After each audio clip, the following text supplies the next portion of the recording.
আলিপুর চিড়িয়াখানা। এই শীতের মরশুমে ছোট থেকে বড় সকলেরই পছন্দের জায়গা হলো কলকাতার এই আলিপুর জু। আর এবছরে ১৫০ বছর চিড়িয়াখানার পূর্তি উপলক্ষে থাকছে এক বিশেষ আকর্ষণ। তো সেই সমস্ত কিছুই তুলে ধরছি আজকের এই ভিডিওয়ে। আর আপনারাও যদি এই শীতেতে চিড়িয়াখানা আসতে চান তো কিভাবে আসবেন সেটি আগে জেনে নিন। যদি আপনারা হাওড়া স্টেশন থেকে আসতে চান তাহলে AC4, S121, E4 বাস ধরে চলে আসতে পারেন। আর যদি শিয়ালদা থেকে আসেন তো 230 ও 260 নম্বর বাস একদম চিড়িয়াখানার সামনে চলে আসছে। আর মেট্রোতে এলে নিয়ারেস্ট মেট্রো হলো Rabindra Sadan metro. Metro station থেকে বাইরে বেরিয়ে বাসেতে মিনিট 5-এর মধ্যেই এই চিড়িয়াখানায় পৌঁছে যাওয়া যায়। চিড়িয়াখানায় পৌঁছানোর পর এখানকার কাউন্টার থেকে টিকিট কেটে নিন। 2 থেকে 5 বছরের বাচ্চাদের টিকিট মূল্য 20 টাকা, আর 5 বছরের ঊর্ধ্বে জনপ্রতি টিকিট মূল্য 50 টাকা করে। ভিতরে প্রবেশ করেই প্রথমেই চোখে পড়বে এইরকম একটি ম্যাপ, যেখানে উল্লেখ রয়েছে কোন পশু কোন জায়গায় রয়েছে। এছাড়া চাইলে আপনারা 10 টাকার বিনিময়ে এখানকার ম্যাপের একটি বইও কাছে রাখতে পারেন। রুট ম্যাপটি ফলো করে প্রথমেই আমরা চলে এলাম জেব্রা দেখতে।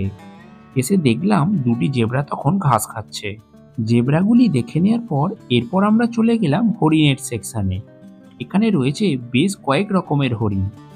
এই হরিণ দেখতে দেখতে আমরা এবার এই চিড়িয়াখানার টাইমিং সম্পর্কে একটু জেনে নিই। বর্তমানে চিড়িয়াখানার টাইমিং হচ্ছে সকাল 9টা থেকে বিকেল 5টা পর্যন্ত। আর প্রতি বৃহস্পতিবারই কিন্তু এই চিড়িয়াখানা বন্ধ থাকে। তবে 15ই ডিসেম্বর থেকে 31শে জানুয়ারি পর্যন্ত প্রতিদিনই চিড়িয়াখানা খোলা থাকছে। হরিণ দেখে নেওয়ার পর এরপর আমরা চলে এলাম জিরাফ দেখতে। এখানে দেখলাম মাঠের মধ্যে বেশ কয়েকটি জিরাফ ঘোরাফেরা করছে। তারপরে চলে এলাম ভাল্লুক দেখতে। এখানে দেখুন দুটি ভাল্লুক মনের সুখে রোদ পোয়াচ্ছে।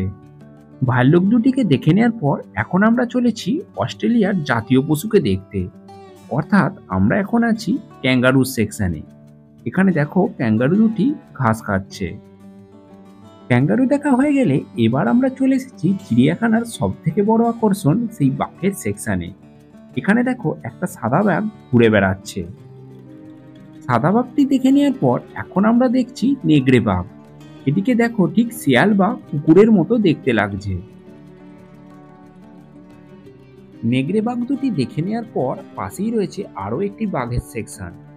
দেখতেই পাচ্ছেন বাঘটা কিন্তু একদম সামনে চলে এসেছে, আর সমস্ত পর্যটকেরা তা ক্যামেরাবন্দি করতে কিন্তু ব্যস্ত। এই সেলের মধ্যেও দেখুন আরো একটি বাঘ ঘোরাঘুরি করছে। এই বাঘটি মাঝে মাঝে তার ডেরার মধ্যে ভিতরে চলে যাচ্ছে, আবার বাইরে বেরিয়ে পর্যটকদের দর্শন দিচ্ছে। বাঘ দেখা হয়ে গেলে এবার আমরা চলে এলাম সিংহের ডেরায়। এখানে দেখুন একটি সিংহী পুরো সামনে দিয়ে ঘোরাফেরা করছে। সিংহটি দেখে নেওয়ার পর এখন আমরা যে পশুটিকে দেখছি এটি হলো জলহস্তী। দেখো দুটি দু জায়গায় বসে শুধু রোদ পুইয়ে যাচ্ছে। নেক্সট এবার চলে এলাম হাতি দেখতে। আর এখানে দেখুন দুটি হাতি কত সুন্দরভাবে ছবি তোলার জন্য পোজ দিচ্ছে। হাতিগুলি দেখে নেওয়ার পর এখন আমরা চলে এসেছি এক প্রকার অলস প্রকৃতির প্রাণী দেখতে, যেগুলি সারা দিনই এই রোদের মধ্যেই চুপচাপ পড়ে রয়েছে একদম পাথরের মতো। তো বুঝতেই পারছেন আমরা কিন্তু এখন কুমির দেখছি। কুমির দেখা হয়ে গেলে এরপর আমরা চলে এলাম গন্ডার দেখতে। গন্ডারটিও মাঠের মাঝখানে শীতের রোদ পোয়াচ্ছে। এইভাবে সমস্ত পশুগুলিকে দেখে নেওয়ার পর এরপর আমরা চলে এলাম পাখির সেকশনে। আর পাখির সেকশনে এবছরে 150 বছরের পূর্তি উপলক্ষে এক বিশেষ আকর্ষণ রয়েছে, যেখানে মানুষ থাকবে খাঁচার ভিতরে আর পাখিরা থাকবে তার চারপাশে, যেমনটা এখন ভিডিওতে দেখতে পাচ্ছেন। প্রথমেই আমাদের চোখে পড়ল আমাদের জাতীয় পাখি ময়ূর। আর তারপরে আমরা উপর দিকে তাকিয়ে দেখে নিলাম এখানে বেশ কয়েকটি সুন্দর সুন্দর লাভ বার্ড হাঁড়ির ভিতরে সমস্ত বাসা বেঁধেছে। আর তারই ঠিক নিচে একটা ছোট্ট জলাশয়ের মধ্যে কতগুলি রং বেরঙের হাঁস কিন্তু ঘুরে বেড়াচ্ছে। তাদেরকে দেখতে কিন্তু খুবই সুন্দর লাগছে। এখানেও দেখুন কয়েকটি হাঁস ঘুরে বেড়াচ্ছে এবং মনের সুখে খাওয়া দাওয়া করছে। এই কেজের মধ্যে দেখুন কত সুন্দর পাখিটি, যেটি কিন্তু উড়ছে না, বেশ জাম্প করে করে হাঁটছে। আর এর ঠিক উপরের দিকে তাকাতেই চোখে পড়ল রং বেরঙের বেশ কয়েকটি বড় বড় ম্যাকাও, যেগুলি কেজের মধ্যে এডাঁড় থেকে ওডাঁড় ঘুরে বেড়াচ্ছে। আর পাখিগুলিকে দেখতে যতটা বড় এবং সুন্দর, এদের গলার আওয়াজও কিন্তু খুবই কর্কশ। ম্যাকাও পাখি দেখে নেওয়ার পর এরপর আমরা চলে এলাম জলচর যে সমস্ত পাখিগুলি আছে তাদের সেকশনে। এখানে এসে বেশ কিছু প্রজাতির বক এবং কয়েকটি হাঁস আমরা দেখতে পেলাম।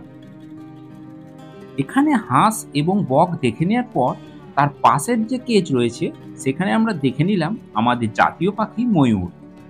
এখানে এই ফাঁকা জায়গার মধ্যে বেশ কয়েকটি ময়ূর আর ময়ূরী ঘুরে বেড়াচ্ছে।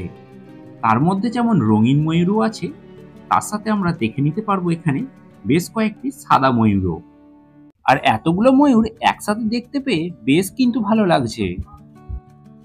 ময়ূরগুলি দেখে নেওয়ার পর এরপর আমরা যে পাখিটি দেখছি একটি হলো ভিক্টোরিয়া ক্রাউন পিজন, অর্থাৎ এটি একটি পায়রার প্রজাতি। দেখো পায়রাগুলির কিন্তু মাথায় ঝোঁটন রয়েছে, খুব সুন্দর লাগছে কিন্তু দেখতে। এরপর আমরা দেখতে চলে এলাম আমাদের সকলেরই চেনা সকলেরই জানা টিয়া পাখি দেখতে। তো দেখতেই পাচ্ছ এখানে এক ঝাঁক টিয়া পাখি ডালে বসে রয়েছে। এরপর যে দুটি পাখিকে আমরা দেখতে পাচ্ছি এটি হলো আফ্রিকান ক্রাউন ক্রেন। পাখির সমস্ত কেজগুলি ঘুরে দেখে নেওয়ার পর এরপর আমরা চলে এলাম নিশাচর প্রাণীর সেকশনে, অর্থাৎ যে সমস্ত প্রাণীগুলি দিনের বেলা বাইরে থেকে দেখা যায় না, তাই এদেরকে আলাদা একটি ঘরে রাখা হয়েছে। দেখুন এখানে আমরা প্রথমে সজারুকে দেখতে পাচ্ছি, আর এই সেকশনের মধ্যেই কিন্তু পেঁচাও রয়েছে, যেগুলো কিন্তু এই দিনের বেলা ভালোভাবে বোঝা যাচ্ছে না এরা কোথায় বসে আছে। নিশাচর প্রাণীর ঘর থেকে বেরিয়ে এসে এবার আমরা চলে এলাম সরীসৃপ প্রাণী দেখতে, অর্থাৎ সাপ দেখতে। এখানে রয়েছে বিভিন্ন প্রজাতির দেশি বিদেশি সাপ। প্রথমেই যে সাপটি আমরা দেখছি এটি হলো চন্দ্রবোরা, অর্থাৎ রাসেল ভাইপার। আবার এই সাপটি দেখুন কেমন টুকরির মধ্যে ফুটিয়ে পড়ে রয়েছে। নেক্সট যে সাপটি আমরা দেখতে চলেছি এটি হলো ভারতীয় এক প্রজাতি রক পাইথন। এই সাপটিও দেখুন কতটা পরিমাণ মোটা আর কতটা বড়। এবার আমরা দেখতে চলেছি ইয়েলো অ্যানাকোন্ডা। সাপ দুটি কতটা পরিমাণ শুধু বড় দেখুন, আর দুটি সাপ রয়েছে কিন্তু এখানে পরস্পর কিন্তু মুভমেন্ট করছে। সাপগুলি দেখে নেওয়ার পর আমাদের কিন্তু চিড়িয়াখানা সমস্ত কিছু ঘুরে দেখা কমপ্লিট হয়ে গেল। তো এই ভিডিওটা আপনাদের কেমন লাগলো অবশ্যই কিন্তু কমেন্টে মতামত জানাবেন।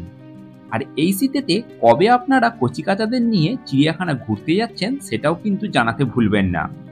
তাহলে আজকের ভিডিওটা এখানেই শেষ করলাম। ভিডিওটা ভালো লাগলে অবশ্যই লাইক শেয়ার করবেন এবং চ্যানেলে যদি এখনো নতুন হয়ে থাকেন তো চ্যানেলটা অবশ্যই সাবস্ক্রাইব করে রাখুন।